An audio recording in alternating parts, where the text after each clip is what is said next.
Hey, welcome to a new episode of the InNOLEvation Mindset Podcast, powered by the Jim Moran College of Entrepreneurship. I am Mark McNees, your host, and today in studio we have Jeannie Castro of Wild Hippie Cosmetics. Hey, Jeannie, thanks for coming on in. Yeah, thanks for having me.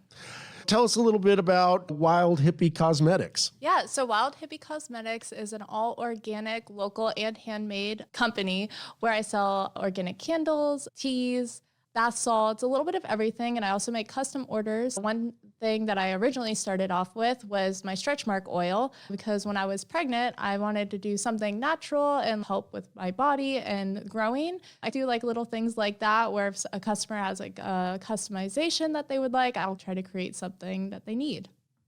Oh, that's really interesting. That's fantastic. When did you start Wild Hippie Cosmetics? Yeah, so my first launch date was March 1st of 2023, so a little over a year ago now. Right on. Congratulations. Thank you. And I originally started off with a little bit of a different business, and then I morphed into this Wild Hippie Cosmetics. Oh, that's fantastic. So tell us a little bit about the name and the origins of Wild Hippie Cosmetics. Yeah, whenever someone asks me about my family, I say my dad is a little bit of a hippie. Okay. So that's where the hippie came from. And I was just in class thinking about what could the name be. And honestly, I think it was day one. I was like, Wild Hippie Cosmetics. I was like, that sounds good. Okay, cool. And I just went along with it. No, it's a super fun name, and that's really cool. So are you mainly, tell us a little bit about your business model. How do customers find you? Do you sell in stores, online? Tell us all about that.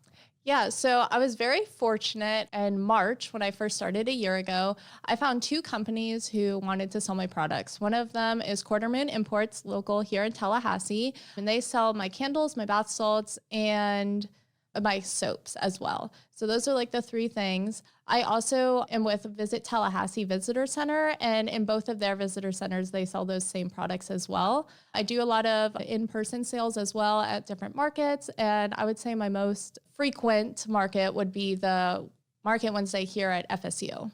Okay, cool. So are you on Instagram and TikTok and all that kind of stuff? Yeah, so I just started up my TikTok. I'm still getting into it. Right before the U.S. government shuts it down? Yeah. Okay. Exactly. So I have 3 posts on there. Nothing too crazy, but still trying to get my foot in the water there. But I'm very active on Instagram. Facebook, I'm still learning the ways a little bit more there, but I still have all of my posts on Instagram and Facebook are the same. Okay, what's the handle? It's Wild Hippie Cosmetics, all one word. Oh, okay, right on. That's awesome that you got that. Yes. So what's been the really cool stuff that you've discovered along the way? Yeah, so I was pretty shocked that my first batch of candles I ever made in my entire life were the first batch of candles I ever sold. So I went into this not really knowing what the heck I was doing, but I just kept trying to figure it out and been learning and doing my kind of little niche thing that I do is I put herbs in all of my products. Okay. So that's my little fun thing that I decided to start doing to resonate with the hippie part of my brand. And yeah, that's where I started and just starting with not having anything and just learning through growing and doing my business was really fun. Cool. What's your most popular product that you do? By far, candles. I have such a wide variety. So there's I think I have maybe a dozen different products that I sell now. So most of my products are candles. And that is also where most of my revenue is coming from as well. And that's where I also had my hardest challenges in figuring out how to make them and all of that. So it's rewarding to have your most known product, your one that you learn the most from as well. No, that's really interesting. Tell us some of your most, what are some of your customers' favorite aromas, I guess? Is that the right word? Scents. Yeah, okay, yeah. Scents. So everyone go-to is the lavender, just a comfort there. But I also have a lot of requests and customizations. Whenever I have a custom order, I just make a big batch of it. So it's not I'm just making one singular candle for someone. I'll make the whole batch and then I'll sell those off as well. So it's fun getting creative with some of those. A lot of people like the kind of earthy tones, which is resonates with my brand again. Right. But then I really personally like the fruity ones. So I'm always making lavender, lemon, orange, different ones like that. And all of the essential oils have to be organic to resonate with my brand and go with that kind of part of it. And so I sometimes have to change what people want in their customizations a little bit just because not all of those essential oils can be organic. Okay. So do you call your lavender candles just lavender, or do you have hippie names? Okay. Yeah. So I did think about going on the hippie name, but for now, I'm just sticking with plain, simple, straight to the point of lavender. Sometimes I'll be like a little bit more creative. I had one called Lemon Tang, which was just lemon and orange. So nothing too crazy. So you definitely know what the scent is when you read it. Okay. Gotcha. That's cool. As far as like your customer base, is it mostly college students, or are you seeing a lot of traction through your distributors? Where's like your main revenue coming from? Yeah, I would definitely say like in-person sales, which are mostly college students based off of where my markets are. But I also have, since I have part of the birthing with the stretch mark oil, I have that older family, like people starting to get ready for their families and everything. So I do also have a very wide customer base as well. I also have a lot of people that grew up in the hippie era, so that they see that hippie name and they also come over and they start talking to me. We'll like converse, and then they hopefully will buy a product. Okay. No, that's super cool. So you're a mom. Yes. And you're a student. Yes. And you're an entrepreneur. Yes. Wow, that's a lot. Like that's a lot going on. How do you balance all of these things? Yeah, so I'm very fortunate. I have my daughter enrolled here at the FSU daycare, so I'm able to get everything I need done during the day, during those hours of when she's in school. And then I'll just make sure that I have everything done. And then in the evening, I'll set that time aside to take care of her, and on the weekends as well. Great. And how old is she? She'll be 3 in April. Oh, wow. That's fun. Definitely getting into the fun time where they get a little more independent and playing games and things like that. So that's super exciting. Yes. So you're a student at the Jim Moran College of Entrepreneurship. Tell us what year are you, and tell us a little bit about your experience here at Jim Moran College. Yeah, so I am a senior in commercial entrepreneurship. I'm so excited because it's like another month of school, and then I get to decide what my next steps are in life. What was the next question? Sorry. Oh, just a little bit about your experience. Yeah. What's it been like being an entrepreneurship student? Yeah. What have the classes been like? What's some of the most beneficial classes?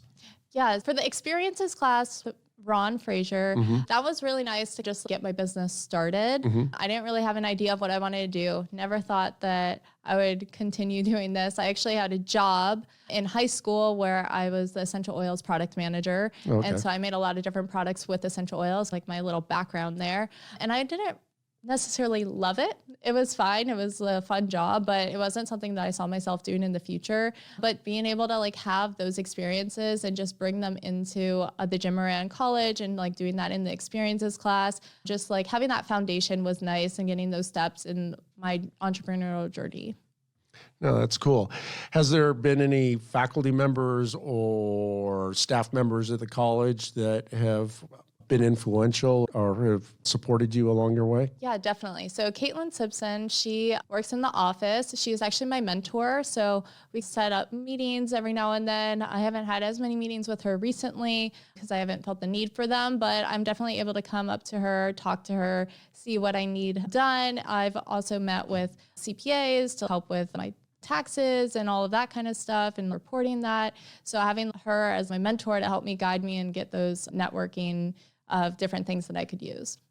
No, that's cool. Caitlin's great. Yeah. She is awesome.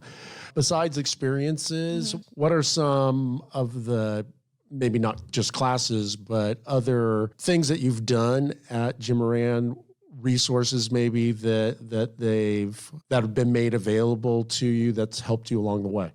Yeah, like with my mentor, Caitlin, she's definitely a valuable resource with the Blackstone Launchpad. So I definitely like work and do different activities and stuff that they have. One of them being the mentor night, which I'll actually be speaking at as little business pop-up, which is nice. And then, let's see, what was the other part? Oh, Sorry. just different resources. I mean, like you mentioned. And also the microgrant I also received for my business. So that was really help with startup costs, to help like fund those, get some products and inventory to use to make my products, to help establish my LLC and all those different startup costs that I had. Tell us a little bit about the process for the micro grant. Yeah, it's very simple, actually. Just go on to the Blackstone Launchpad little website. You put in your information. You have to fill out like your little customer segments, just like different like information about your business. Pretty straightforward. And again, like Caitlin had helped me with some of that stuff if I had any questions. And then I'm able to pitch my business in like about a 5-minute pitch and let the committee know. And then they speak and discuss about how much they think I should and where that money would go to. And then I got an email saying that I received the micro grant. And then I actually reapplied for it again when that money was all used up. And then I continued with the same processes again, and then got another one. No, that's fantastic. When I sat on the committee, I think the max you could get was $5,000. Is that still the same? Yes. And you can ask for however much you want each time, but they all of that money has to already have like where that money will be going. Okay, cool. And you talked about Market Wednesdays. Yes. And tell us a little bit about that process. Yeah. If you could tell us how, if there's another entrepreneur who wanted to be involved, what's the process of being able to be at Market Wednesday? Yeah, so if you're a student at JMC, we actually sponsor, I think it's 3 tables now per week. So you don't have to pay the vendor fees to be at Market Wednesday. So that's already like a huge advantage. So you just email right now. There's a couple different people you can email and they'll direct you to the right person of who you need to let know that you would like to be a part of the Market Wednesday. And you can only request 1 week at a time. So I can't just request every Wednesday for the semester. I have to request 1 week, then wait for that time to be up. And then once I do that market, then I can request another week. And so it's really nice, like I said, not having those vendor fees. And you just set up, you can stay as long or as little as you want. I think it's from 8 to 5 now is Market Wednesday. But okay, it's all day. Yeah, so it's definitely very long. And you also have classes during that time. So you can come before, after your classes, or take a little break, maybe have someone watch your table for you, just put your products under the table, decide what you want to do. But it's a very simple process. How many entrepreneurs are at Market Wednesday normally? Of student businesses, I would say there's at least 24 student businesses that are not necessarily from JMC, just like different student businesses that are entrepreneurials. And then I would say there's probably about another dozen vendors as well who are not in the JMC, or not students at FSU. And then there's also 5 of us who are in JMC as well. Okay, cool. And you're part of Student Made as well, right? Yes. Tell us a little bit about Student Made and the process of that. What's your experience been, and how would people get involved with that? Yeah, so Student Made is awesome. I will always stand by it. I've been one of the first creators there that is still here as well. So you have a little vendor fee. I think it was like $60 for the semester, which is not very much. And they get you in touch with a bunch of different local places and they also help you with finding different like things for your business and helping you there as well. But yeah, so we go vendor at those different places around town, and we don't have to pay those vendor fees. So all those $60 that we paid is the only thing that you're required to pay for the whole semester. And yeah, so right now Riley is the one who finds all the different events around town, and we set up pop shop, and they also have little square readers for us, so we don't have to be in charge of the money. So it's another thing to help like small businesses and students get their foot in the door, because that might be overwhelming for you. All you have to worry about is being there and tell people about your products. No, cool. Thank you for telling us about that too. Anything else you want to talk about as far as JMC? Is there any other resources that's available that you've taken advantage of? I would obviously. This little podcast is fun. Something, get out of your comfort zone and just something that might happen in the real world, just speak on that. But there's so many opportunities provided, and I get emails about it constantly. There's an InNOLEvation challenge. There's like a little, I forget what they call it on Fridays, where you pitch your little ideas about different problems that you could have solutions for. And they have so many different things and networking opportunities. The mentor night, which I'll be at tonight. And there's just so much to offer here. No, that's cool. Yeah. So you're graduating in 4 weeks. Yes. Congratulations. Thank you. That's super exciting. Yes. So what are you thinking about doing? More education? You're going to lean into your business? You're going to get a job? What's next for you? Yeah, so I'm thinking about going to hospitality entrepreneurship. I'm not really sure, 100% sure if I will be going to grad school, but possibly. But I think I am.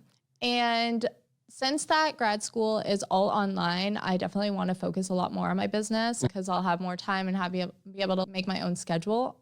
And I really want to go into just like retail, or not retail, my apologies, and wholesale. Okay. So then I don't have to do all these pay all the vendor fees for all these markets and stuff. I could just make my products a little bit less expensive, wholesale them, and then I don't have to worry about that. So I'm looking into doing that a little bit more. I also have another side business that I want to start running up a little bit more and working on that as well. Tell us a little bit about that.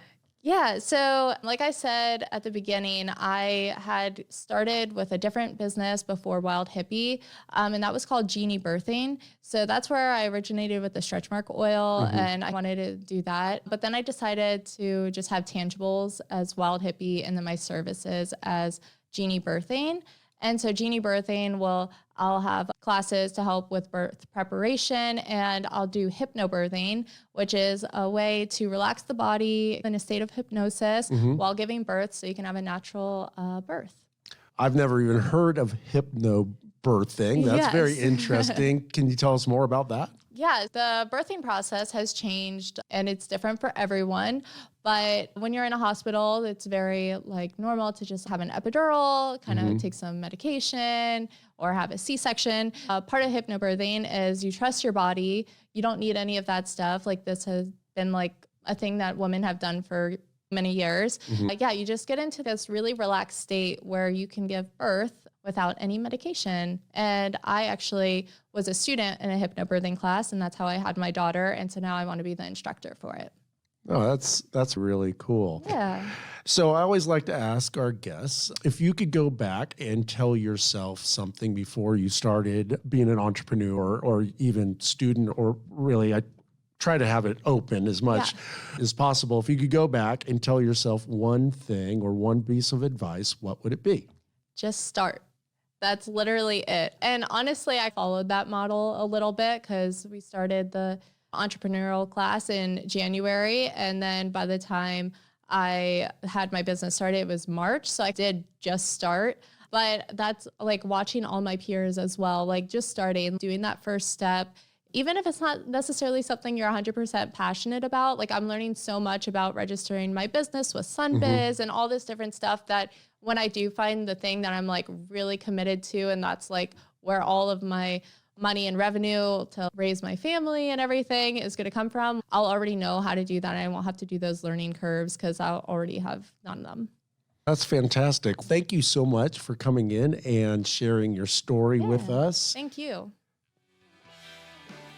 Hey, thanks for tuning in to the InNOLEvation Mindset Podcast. If you enjoyed this show, make sure that you subscribe so you'll never miss a new episode. Also, it helps us tremendously if you like it and leave some comments. All right, we'll see you next time.